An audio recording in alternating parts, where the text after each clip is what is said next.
Hello friends, welcome once again. एक बार फिर से आपका स्वागत है मेरे यूट्यूब चैनल पे। हम पढ़ रहे थे पार्ट्स ऑफ स्पीच, जिसके अंदर हमने अब तक noun, pronoun, adjective, verb, adverb इनका अध्ययन कर लिया था। आज का हमारा पार्ट्स ऑफ स्पीच का जो टॉपिक रहेगा वो रहेगा प्रीपोजिशन, जिसको हिंदी में संबंध सूचक अवयव कहते हैं। तो आइए देखते हैं प्रीपोजिशन क्या होता है। इसकी डेफिनेशन देखिए।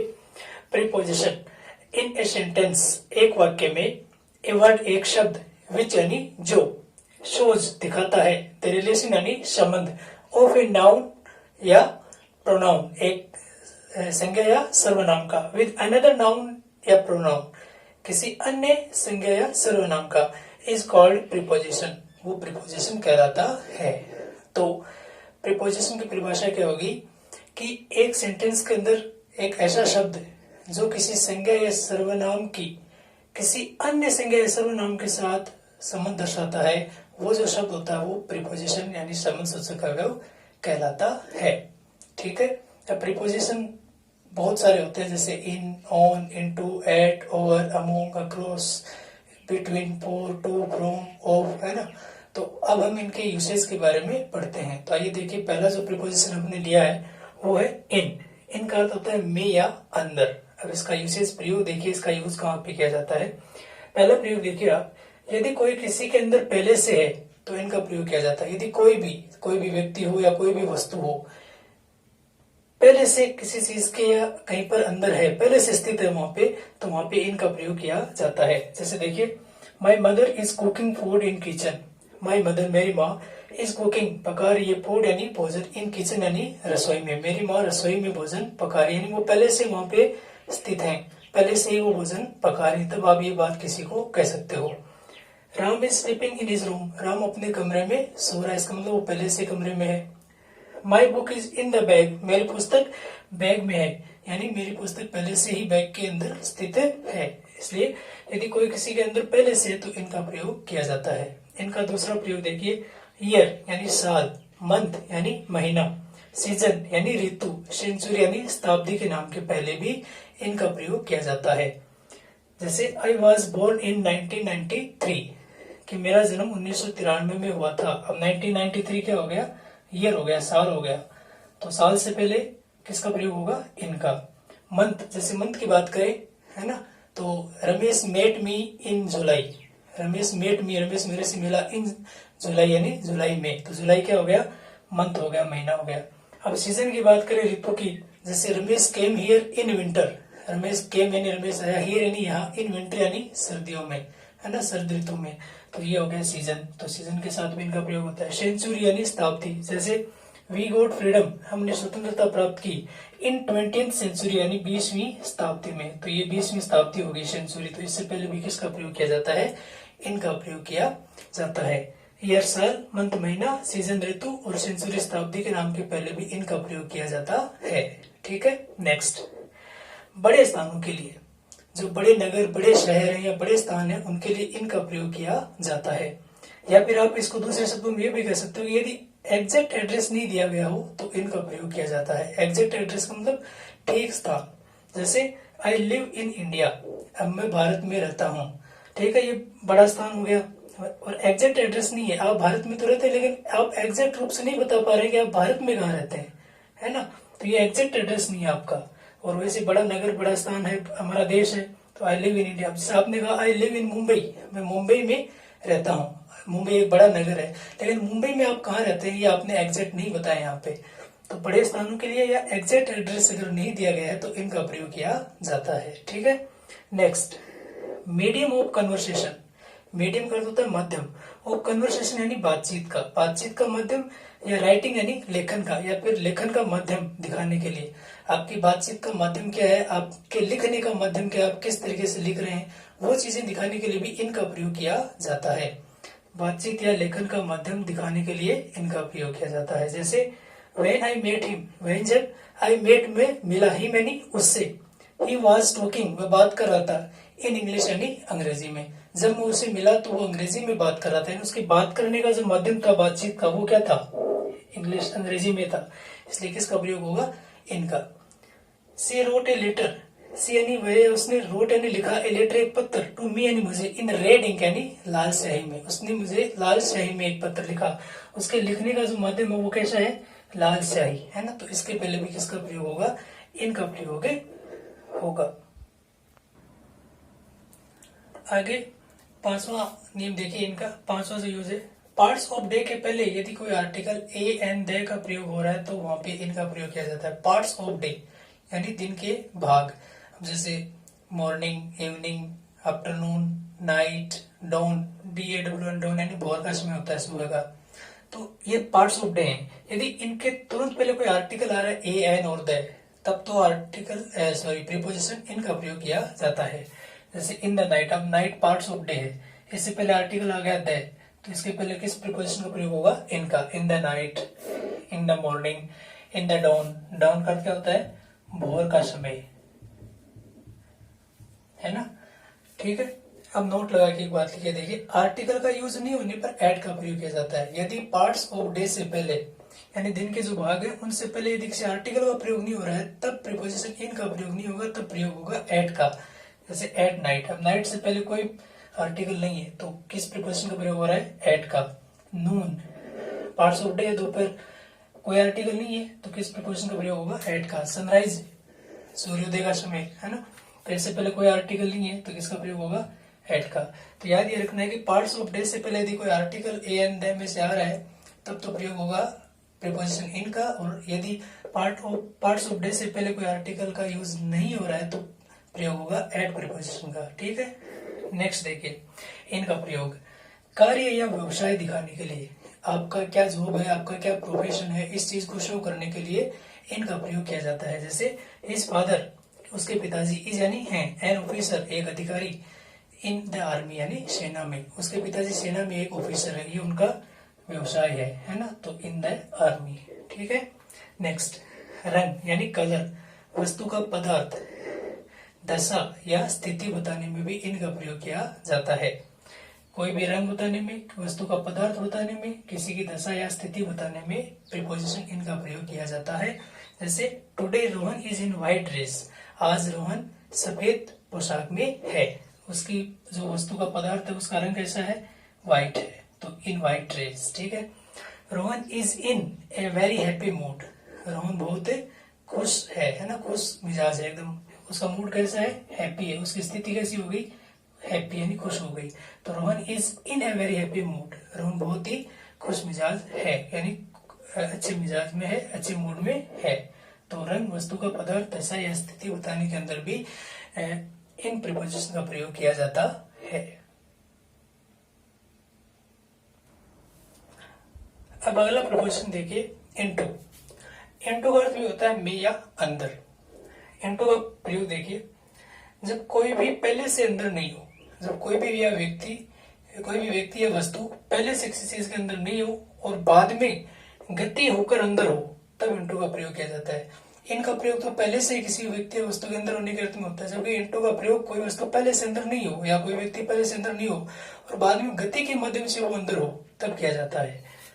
यानी गति हो और गति होने के साथ साथ स्थान या रूप परिवर्तन हो, तब इनटू का प्रयोग होता है में या अंदर के अर्थ में। जैसे रमेश जम्प्ड, रमेश कूदा, इनटू द रिवर, नदी में, टू सेव बचाने के लिए, ए चाइल्ड एक बच्चे को बचाने के लिए रमेश नदी में कूदा।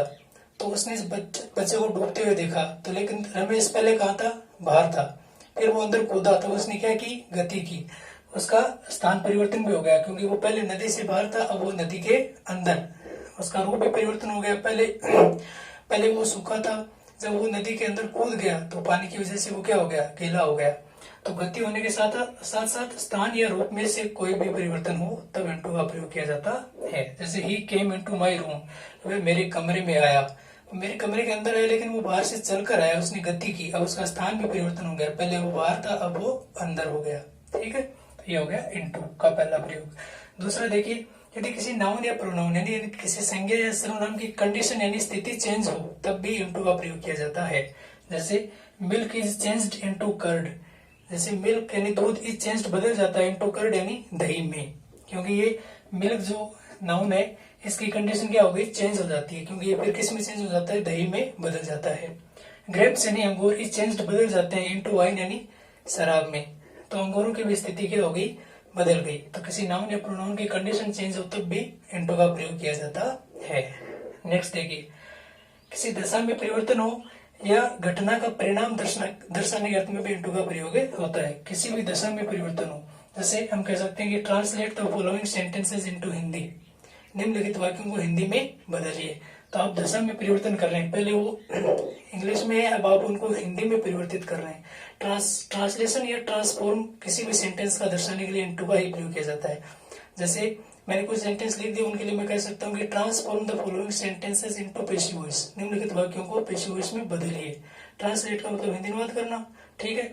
या फिर घटना का परिणाम दर्शाने में, जैसे when he saw his mother, जब उसने अपनी माँ को देखा, ही बर्स्ट इनटू टीयर्स, तो उसके आंखों में से आंसू फूट पड़े, है ना। तो घटना का परिणाम क्या, उसने वो अपनी माँ से मिला, ये एक इंसिडेंट हुआ, ये है ना घटना हुई। तो जैसे उसने अपनी माँ को देखा, उसके आंसू निकल पड़े, ये उस घटना का क्या निकल पड़ा, परिणाम निकल गया। तो इनटू का प्रयोग इस प्रकार से होता है। अगला प्रोपोजिशन देखिए एट। तो आपका अगला जो प्रोपोजिशन है वो है एट। एट का प्रयोग देखिए कहाँ होता है, छोटे स्थानों के लिए या फिर एग्जैक्ट एड्रेस दिखाने के लिए। हमने पहले इनके बारे में पढ़ा था, बड़े स्थानों के लिए या एग्जैक्ट एड्रेस नहीं दिखाने के लिए, जबकि उसका विपरीत तो एकदम छोटे स्थानों के लिए एट का प्रयोग होता है और एग्जैक्ट एड्रेस दिखाने के लिए भी एट का प्रयोग होता है। जैसे रोहन लिव्स एट जयपुर इन राजस्थान। अब राजस्थान एक राज्य है, उसका जिला है जयपुर, तो राजस्थान बड़ा है, उससे छोटा हो गया जयपुर, तो छोटे स्थानों के लिए किसका प्रयोग हो गया, एट का। और ये एग्जैक्ट एड्रेस भी हो गया। आप ये कहते हैं कि मैं राजस्थान में रहता हूँ, तो वो एग्जैक्ट नहीं है। लेकिन आप ये बताते हो कि भाई मैं राजस्थान के जयपुर में रहता हूँ, तो ये राजस्थान का एग्जैक्ट एड्रेस हो गया, है ना। तो छोटे स्थानों के लिए या एग्जैक्ट एड्रेस दिखाने के लिए एट का प्रयोग किया जाता है, ठीक है। नेक्स्ट, घड़ी के समय के पहले या फिर एग्जैक्ट टाइम दिखाने के लिए भी एट का प्रयोग किया जाता है। घड़ी का कोई भी समय, उससे पहले एट का प्रयोग होता है। जैसे I get up at 5 o'clock, मैं 5 बजे उठता हूँ, अभी भी घड़ी का समय है, तो उससे पहले एट का प्रयोग होता है। Our examination started at 8:30 AM, है ना। आवर एग्जामिनेशन, हमारी परीक्षा स्टार्टेड यानी शुरू हुई एट 8:30 AM, 8:30 बजे, तो ये भी एक घड़ी का समय है। तो घड़ी का समय या एग्जैक्ट टाइम दिखाने के लिए भी एट का प्रयोग किया जाता है। नेक्स्ट, की तरफ व निकट होने के अर्थ में, यदि की तरफ का अर्थ आ रहा है सेंटेंस में या किसी चीज के निकट होने का अर्थ आ रहा है, तो भी एट का प्रयोग किया जाता है। जैसे look at the black board, यानी ब्लैक बोर्ड की तरफ देखो, की तरफ, है ना। यदि टीचर पढ़ा रहा तो वो स्टूडेंट से कह सकता है कि look at the black board, है ना, कि श्यामपट की तरफ ध्यान दो, की तरफ। तो की तरफ के अर्थ में एट का प्रयोग होता है। और निकट होने के अर्थ में, जैसे रोहन इज स्टैंडिंग, रोहन खड़ा हुआ है एट द डोर, दरवाजे के निकट, तो ये दरवाजे के निकट के अर्थ में है। जैसे आप कह सकते हो Rohan is standing at the school gate, Rohan विद्यालय के गेट के पास से खड़ा है, तो निकट होने के अर्थ में भी एट का प्रयोग होता है। फिर रेट यानी दर, स्पीड यानी गति, फिक्स्ड टेम्परेचर यानी निश्चित तापमान दिखाने के लिए भी एट का प्रयोग किया जाता है। रेट यानी दर, जैसे ही बोट, उसने खरीदा 2 kg शुगर, 2 किलो चीनी, 800 रुपीज यानी 100 रुपए में। तो ये जो 2 किलो चीनी इसने खरीदी, उसकी कीमत कितनी है, 100 रुपए। तो इस कीमत से पहले किसका प्रयोग होगा, एट का प्रयोग होगा, यानी कीमत दिखाने के लिए। फिर जैसे स्पीड यानी गति दिखाने के लिए, तो रोहन ड्राइव्स, रोहन चलाता है हिज कार, अपनी कार, एट 80 km/h, प्रति घंटा 80 किलोमीटर की रफ्तार से। तो ये उसकी गाड़ी की स्पीड है ना। तो गाड़ी की स्पीड दर्शाने के लिए भी उससे पहले एट का प्रयोग किया जाता है। Ramesh drives his car eight 80 km/h। Fix temperature यानी यदि कोई चीज का निश्चित तापमान हो कि इस निश्चित तापमान में इस वस्तु के साथ ऐसा होता है, तो एट का प्रयोग होता है। जैसे वाटर, पानी जो है, बॉइल्स यानी उबलता है एट 100 डिग्री सेल्सियस, 100 डिग्री तापमान पर। अब ये एक निश्चित तापमान है 100 डिग्री, जिसपे पानी क्या हो जाता है, उबलना शुरू हो जा सकता है। जैसे हम कह सकते हैं water freezes at 0 degree Celsius, पानी 0 डिग्री पे जमने लग जाता है, क्योंकि ये फिक्स टेम्परेचर है, 0 पे वो जमने लग जाता है और 100 डिग्री पे वो उबलने लग जाता है। तो रेट, दर, स्पीड, गति और फिक्स टेम्परेचर, निश्चित तापमान दिखाने के लिए भी एट का प्रयोग किया जाता है। फिर एग्जैक्ट पोजीशन यानी उसकी वास्तविक या ठीक स्थिति दिखाने के लिए भी किसका प्रयोग होता है, एट का प्रयोग होता है। उसकी एग्जैक्ट पोजीशन क्या है, जैसे Rohan is at home, Rohan घर पर है। मैंने किसी से पूछा कि रोहन कहाँ है, तो उसकी एग्जैक्ट पोजीशन बताई गई आंसर में कि Rohan is at home, Rohan अभी कहाँ है, घर पर है ना। फिर देखिए आयशा ए बेगर, आयशा मैंने देखा ए बेगर एक भिखारी at the railway station, railway station पर। मैंने किसी से पूछा, किसी ने मुझे बताया ये कि भिखारी देखा, कहाँ देखा, तो आयशा ए बेगर एट द रेलवे स्टेशन। तो ये रेलवे स्टेशन उस भिखारी को देखने की क्या थी, वास्तविक स्थिति थी, इसलिए इस वास्तविक स्थिति से पहले किसका प्रयोग होगा, एट प्रीपोजिशन का प्रयोग होगा। अगला जो प्रीपोजिशन है वो देखिए अब आप, ऑन, जिसका अर्थ होता है पर या ऊपर। ऑन का प्रयोग देखिए कहाँ होता है, मतलब एक वस्तु दूसरी वस्तु के ऊपर हो और दोनों वस्तुओं की सतह एक दूसरे को छू रही हो। मान लीजिए कोई भी एक वस्तु वो दूसरी वस्तु के ऊपर हो और उन दोनों की सतह एक दूसरे को क्या कर रही हूँ, छू रही हूँ। जैसे एक टेबल है, मैंने एक टेबल पर एक बुक रख दी, तो एक तो टेबल की सतह हो गई, एक बुक की सतह हो गई, तो वो दोनों एक दूसरे को क्या करेंगी, स्पर्श करेंगी, छुएंगी, तो तब ऊपर होने के अर्थ में ऑन का प्रयोग किया जाता है। जैसे my book is on the table, मेरी पुस्तक टेबल पर है, क्योंकि वो एक दूसरे को छुएंगी। He was sitting on a table, ठीक है, तो वो एक टेबल के ऊपर बैठा था, है ना, तो ऑन ए टेबल, क्योंकि वो टेबल की सतह को क्या कर रहा था, छू रहा था। नेक्स्ट, डेट यानी दिनांक तथा डेज यानी दिनों से पहले भी ऑन का प्रयोग किया जाता है। कोई भी दिनांक हो, डेट हो, या कोई भी दिन जैसे संडे, मंडे, ट्यूसडे, इनसे पहले ऑन प्रीपोजिशन का प्रयोग किया जाता है। जैसे वी सेलिब्रेट, हम मनाते हैं, द इंडिपेंडेंस डे, स्वतंत्रता दिवस, ऑन 15th ऑफ अगस्त यानी 15 अगस्त को। तो 15th ये क्या होगी, डेट होगी, तारीख होगी, उससे पहले ऑन प्रीपोजिशन का प्रयोग होता है। फिर देखिए जैसे रमेश केम हियर, रमेश यहाँ आया, ऑन मंडे यानी सोमवार को। तो ये मंडे जो है वो दिन हो गया, तो मंडे यानी दिनों से पहले और दिनांक से पहले भी ऑन प्रीपोजिशन का प्रयोग किया जाता है। नेक्स्ट, किसी का संबंध या विषय के अर्थ में दिखाने के लिए या दर्शाने के लिए ऑन प्रीपोजिशन का प्रयोग होता है। जैसे this book is on mathematics, यह पुस्तक गणित पर है। मान लीजिए आपके पास कोई पुस्तक है, वो अलग अलग विषय पर हो सकती है ना, तो आप अगर आपके पास गणित की पुस्तक है तो आप किसी को बता सकते हैं कि this book is on mathematics, की ये जो पुस्तक है ये गणित के विषय में है ना। उस पुस्तक का जो संबंध है वो विषय जो है वो किससे हो गया, गणित से हो गया, this book is on mathematics. या फिर जैसे आई बॉट ए बुक, मैंने एक पुस्तक खरीदी, ऑन भगत सिंह यानी भगत सिंह पर, मैंने भगत सिंह पर एक पुस्तक खरीदी। तो मैंने जो पुस्तक खरीदी उस पुस्तक का जो विषय उसका संबंध किससे हो गया, भगत सिंह से हो गया। तो किसी का संबंध या विषय के अर्थ में भी ऑन का प्रयोग होता है। फिर सेलिब्रेशन तथा फेस्टिवल से पहले भी ऑन प्रीपोजिशन का प्रयोग किया जाता है। कोई भी सेलिब्रेशन हो आपका, जैसे ही कॉन्ग्रेचुलेटेड मी, उसने मुझे बधाई दी, ऑन माय बर्थडे, मेरे जन्मदिन पर। ये जन्मदिन का आपका सेलिब्रेशन था, उस पर अगले आपको क्या दी, बधाई दी, तो सेलिब्रेशन के अंदर ही। जैसे आप ये भी कह सकते हो he congratulated me on my grand success, मेरी बड़ी सफलता पर, क्योंकि वो आपके लिए एक सेलिब्रेशन है। Next, he gave me this book on Diwali day, he gave me, उसने मुझे दी, दिस बुक, यह पुस्तक, ऑन दिवाली डे यानी दिवाली के दिन पर। तो दिवाली यहाँ पे क्या है, फेस्टिवल है, तो फेस्टिवल से पहले भी ऑन प्रीपोजिशन का प्रयोग होता है। तो किसी भी सेलिब्रेशन या फेस्टिवल से पहले भी ऑन प्रीपोजिशन का प्रयोग किया जाता है। अगला आपका जो प्रीपोजिशन है वो है अप, अप का अर्थ होता है पर या ऊपर। तो अप का प्रयोग कहाँ होता है, उच्चतर स्थिति में जाने के लिए, उच्चतर स्थिति में जाने के लिए, ऊंचे की तरफ जाने के लिए किसका प्रयोग होता है, अप का प्रयोग होता है। जैसे ही रैन, वह दौड़ा, अप द स्टेयर्स यानी सीढ़ियों पर, वह सीढ़ियों पर दौड़ा, सीढ़ियों पर जा रहा है वो लेकिन ऊपर की तरफ दौड़ा। दोज बॉयज, वो लड़के, वेंट यानी गए, अप द हिल, पहाड़ी के ऊपर, वो लड़के पहाड़ी पर गए यानी वो चलकर गए, उच्चतर स्थिति में गए, नीचे से ऊंची स्थिति की तरफ वो गए, है ना। तो अप का प्रयोग ऊपर की स्थिति में यानी उच्चतर स्थिति में, ऊंची स्थिति में जाने के लिए किया जाता है, ठीक है। फिर है अपॉन, पर या ऊपर।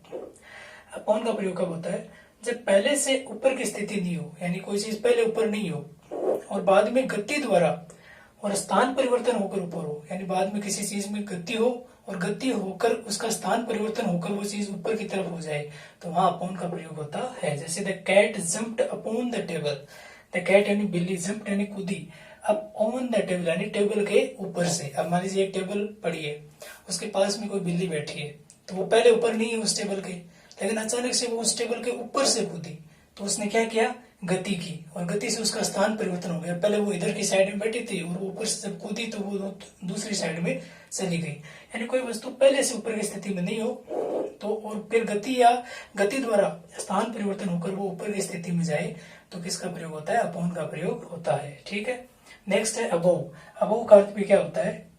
ऊपर होता है। तो अबोव का प्रयोग क्या होता है? से ऊंचा या से अधिक के अर्थ में।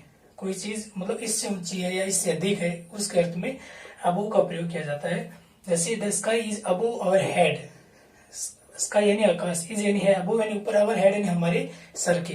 फिर the kites are flying, kites यानी पतंगे, आर फ्लाइंग यानी उड़ रही है, अबोव द ट्री यानी पेड़ के ऊपर से, यानी पेड़ से वो क्या है? ऊंची है, पेड़ से अधिक ऊंची है, पेड़ से ऊंची है। इसमें जो सतह होती है वो आपस में छूती नहीं है ना। जैसे there is a fan above my bed, मेरे बिस्तर के ऊपर एक पंखा है। अब बिस्तर नीचे होता है, पंखा ऊपर होता है, सतह आपस में छूती नहीं है। अगर सतह छू रही है दूसरे तब तो किसका प्रयोग होता है? ऑन का। और यदि नहीं छू रही है और से ऊंचा या से अधिक का अर्थ है तो प्रयोग होता है प्रीपोजिशन अबोव का। ठीक है, ये आज हमने 7 प्रीपोजिशंस के बारे में पढ़ा है। ठीक है, आगे और बहुत सारे प्रीपोजिशन है, उन सभी प्रीपोजिशंस के बारे में हम अगले वीडियोस में पढ़ेंगे। ठीक है, थैंक यू।